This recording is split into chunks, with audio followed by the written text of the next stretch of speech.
علامہ اقبال کا شعر ہے، وہ معزز تھے دنیا میں مسلمان ہو کر، تو بخار ہوئے تارک قرآن ہو کر۔ یعنی کہ صحابہ کرام رضوان اللہ اجمعین نے آپ صلی اللہ علیہ وآلہ وسلم کی موجودگی میں اور آپ صلی اللہ علیہ وآلہ وسلم کی وفات کے بعد بھی اس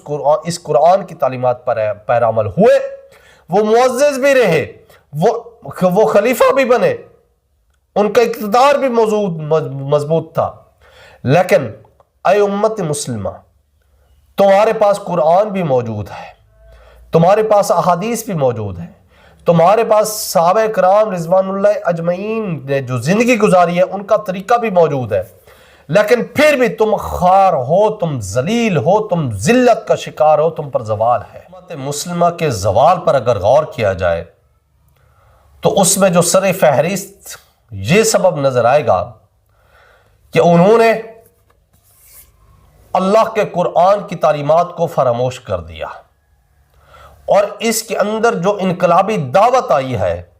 وہ اس سے نا آشنا ہو گئے۔ رسول اللہ صلی اللہ علیہ وآلہ وسلم نے اس قرآن کے ذریعے صحابہ کرام رضوان اللہ اجمعین کو گمراہی سے نکالا۔ صحابہ کرام رضوان اللہ اجمعین نے اس قرآن کی تعلیمات پر پیرا عمل ہو کر امت کے خلیفہ بنے، اور 1400 سال گزرنے کے باوجود بھی آج تک ان جیسا کوئی خلیفہ نہ بن سکا۔ سر قرآن خیر کا سرچشمہ ہے، تم جیسی اس سے خیر مانگو گے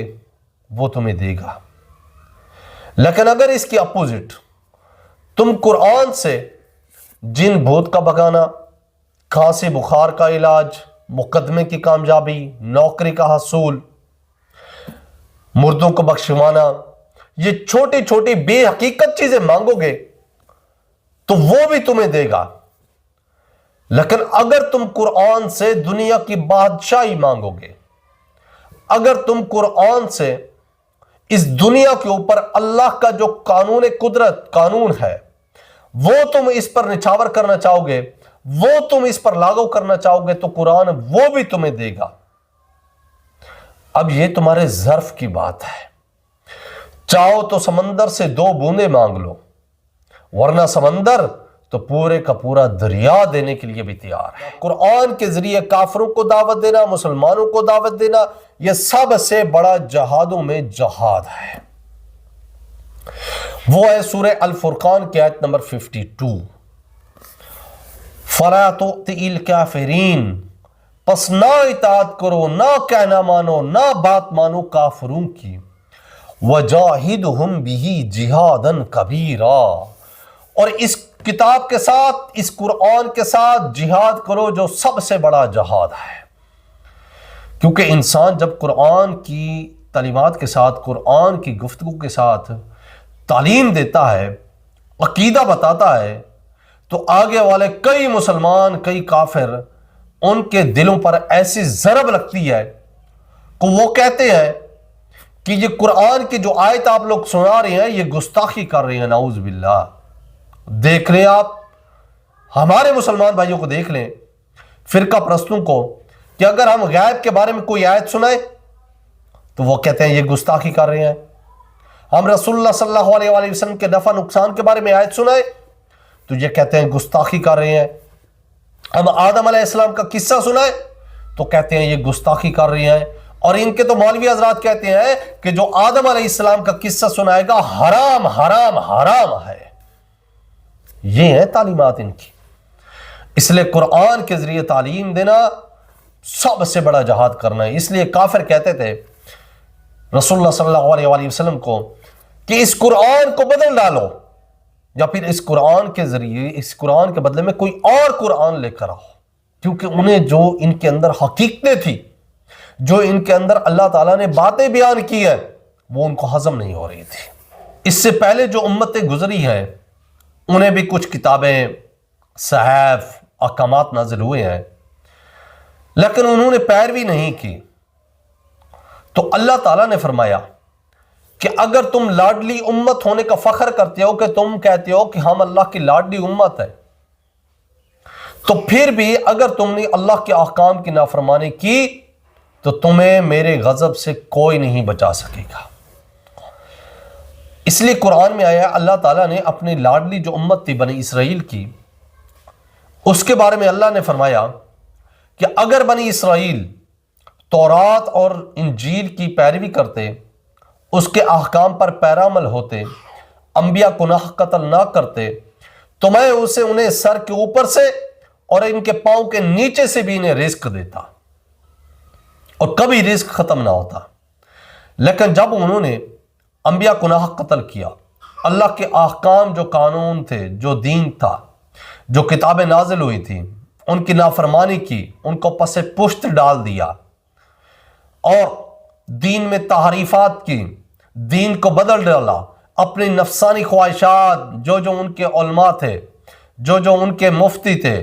انہوں نے دین کو بدل کر لوگوں میں ایک نیا دین پیدا کر کے لوگوں کو گمراہ کیا، تو اللہ تعالیٰ نے پھر ان پر غضب ڈھا دیا، انہیں بندر بنا دیا۔ تو اللہ تعالیٰ چاہے وہ لاڈلی امت بھی ہو، جب اللہ کے احکام اور قانون کی نافرمانی ہوتی ہے تو پھر وہ لاڈلی امت کام نہیں آتی ہے، ان کا لاڈلا پن کام نہیں آتا ہے۔ اس لیے آپ صلی اللہ علیہ وآلہ وسلم نے بھی فرمایا تھا کہ آئے میری بیٹی فاطمہ، تم دنیا میں جو کچھ مجھ سے لینا چاہتی ہو وہ لے لو۔ آئے میرے عباس رضی اللہ تعالیٰ عنہ، تم مجھ سے جو کچھ لینا چاہتے ہو لے لو، لیکن اگر تم نے اللہ کی نافرمانی کی تو قیامت کے دن میں تمہیں کچھ بھی نہیں بچا سکتا۔ اللہ تعالیٰ نے آپ صلی اللہ علیہ وآلہ وسلم کو اس قرآن کے ذریعے دعوت دینے کا حکم دیا، تو آپ صلی اللہ علیہ وآلہ وسلم نے بھی کسی کو وسیع نہیں بنایا، بلکہ اس قرآن کو وسیع بنا کر گیا ہے، اس قرآن کو پیچھے چھوڑا ہے کہ اس قرآن پر پیرامل ہونا ہے، کیونکہ آپ صلی اللہ علیہ وآلہ وسلم جانتے تھے کہ میرے بعد سب نے وفات پا جانا ہے، لیکن اس قرآن کی حفاظت کا ذمہ اللہ نے لیا ہے، تو اس قرآن نے زندہ رہنا ہے۔ ہر نبی کو کوئی نہ کوئی معجزہ دیا گیا ہے،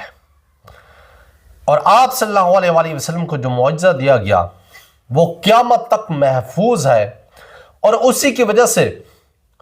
لوگ ایمان لے کر آتے ہیں، لوگ مسلمان ہوتے ہیں۔ امریکہ میں دیکھ لیں، ہر سال میں 20,000 کے قریب لوگ مسلم ہوتے ہیں، ایمان لے کر آتے ہیں۔ وہ حدیث مسلم میں 385 نمبر، آپ صلی اللہ علیہ وآلہ وسلم نے فرمایا کہ انبیاء میں سے ہر نبی کو کوئی نہ کوئی نشانی یا معجزہ عطا کیا گیا جس کی وجہ سے ان پر لوگ ایمان لے کر آتے، مسلمان ہوتے، اور مجھے وحی دی گئی، مجھے یہ قرآن دیا گیا جس کی حفاظت کا ذمہ اللہ نے لیا ہے، اور اس لیے میں امید کرتا ہوں کہ قیامت کے دن ایمان لانے والے سب سے زیادہ میری امتی ہیں۔ سیدنا زید بن ارقم رضی اللہ تعالیٰ عنہ روایت کرتے ہیں کہ آپ صلی اللہ علیہ وآلہ وسلم نے اپنی وفات سے 3 ماہ قبل حجۃ الوداع کی واپسی پر غدیر خم کے مقام پر ایک خطبہ دیتے ہوئے ارشاد فرمایا، اے لوگوں آگاہ ہو جاؤ، میں بھی ایک انسان ہوں، قریب ہے کہ میرے رب کا قاصد یعنی کہ موت کا فرشتہ آ جائے اور میں اس کی دعوت پر لبیک کہوں، میں اس کی بات کو قبول کر لوں۔ میں اپنے بعد تم میں 2 عظیم چیزیں چھوڑ کر جا رہا ہوں۔ پہلی چیز تو اللہ کی کتاب ہے، اس میں ہدایت ہے، اس میں نور ہے۔ اللہ کی کتاب کو مضبوطی سے پکڑو، اس سے تعلق مضبوط کر لو۔ اللہ کی کتاب اللہ کی رسی ہے، جس نے اس کی اتباع کی، جس نے اس کے احکام مانے، جس نے اس کے راستے پر چلا، وہ ہدایت پر ہوگا، اور جس نے اس کو پیٹھ پیچھے چھوڑ دیا، جس نے اس کو پس پشت ڈال دیا، وہ گمراہ ہو گیا۔ اور دوسری چیز میرے اہل بیت ہیں، میں تمہیں اپنے اہل بیت کے متعلق اللہ سے ڈراتا ہوں۔ آپ صلی اللہ علیہ وآلہ وسلم نے 3 بار فرمایا، میں تمہیں اپنے اہل بیت کے متعلق اللہ سے ڈراتا ہوں، میں تمہیں اپنے اہل بیت کے متعلق اللہ سے ڈراتا ہوں، میں تمہیں اپنے اہل بیت کے متعلق اللہ سے ڈراتا ہوں۔ لیکن امت نے نہیں ڈرا۔ پہلی امتیں انبیاء کو اور انبیاء کو قتل کرتی تھی، اس امت نے رسول اللہ صلی اللہ علیہ وآلہ وسلم کو کوشش تو کی قتل کرنے کی، نعوذ باللہ، لیکن آپ صلی اللہ علیہ وآلہ وسلم کی حفاظت کا ذمہ بھی اللہ نے لیا ہے، کیونکہ رسول غالب آ کر ہی رہتے ہیں، لیکن آپ صلی اللہ علیہ وآلہ وسلم کی اولاد کو انہوں نے قتل کر۔ تو پھر اگر تم اللہ کے رسول صلی اللہ علیہ وآلہ وسلم کی حدیث نہیں مانتے ہو نا، اور امام کا صرف فتویٰ مانتے ہو، چاہے وہ رسول اللہ کے خلاف بھی ہو، تو تم اللہ پر اور آخرت کے دن پر ایمان نہیں لے کر آتے ہو۔ اس سورہ نساء کی آیت نمبر 59 کے مطابق اگر تم ایسا کرتے ہو، آل عمران کی آیت نمبر 31 اور 32 میں تو اللہ تعالیٰ نے گاڑا فتویٰ دیا ہے کہ جو اللہ اور اللہ کے رسول صلی اللہ علیہ وآلہ وسلم کی بات نہ مانے، جو اس کے احکام کی پیروی نہ کرے، تو وہ دفع ہو جاؤ اور وہ تو کافر ہیں۔ چلے قرآن کا فتویٰ ہے، آیت نمبر 31 سورہ آل عمران، قل ان کنتم تحبون اللہ، کہہ دیجئے اگر تم اللہ سے محبت رکھتے ہو، فاتبعونی، پھر میری اتباع کرو، یحببکم اللہ، اللہ بھی تم سے محبت کرے گا، ویغفر لکم، اور تمہارے بخش دے گا، ذنوبکم، تمہارے گناہوں کو، واللہ غفور رحیم، اللہ تعالیٰ بخشنے والا اور رحم فرمانے والا ہے۔ اب اللہ کا گاڑا فتویٰ سن لے، سورہ آل عمران کی آیت نمبر 32، قل اطیعوا اللہ والرسول، کہہ دیجئے اللہ اور اللہ کے رسول صلی اللہ علیہ وآلہ وسلم کی اطاعت کرو، پیروی کرو، احکام مانو، حکم مانو۔ فَإِن تَوَلَّوْا، پھر اگر تم نے منہ موڑا، تم نے انکار کیا، تم نے بات نہ مانی اور یہ کہا کہ جناب رسول اللہ صلی اللہ علیہ وآلہ وسلم کی حدیث ٹھیک ہے، بات ٹھیک ہے، لیکن وہ جو بڑے بڑے پگڑی پہن کر، بڑی بڑی داڑھی رکھ کر فتویٰ دیتے ہیں، کیا ہم اس کی بات کو چھوڑ دیں، رسول اللہ صلی اللہ علیہ وآلہ وسلم کی حدیث کو مان لیں؟ تو اللہ فرماتا ہے فَإِن تَوَلَّوْا، پھر اگر وہ منہ موڑے، انکار کرے، فَإِنَّ اللَّهَ لَا يُحِبُّ الْكَافِرِينَ، پھر بے شک اللہ تعالیٰ پسند نہیں کرتا کافروں کو، کیونکہ اللہ تعالیٰ نے کافر ڈکلیئر کر دیا۔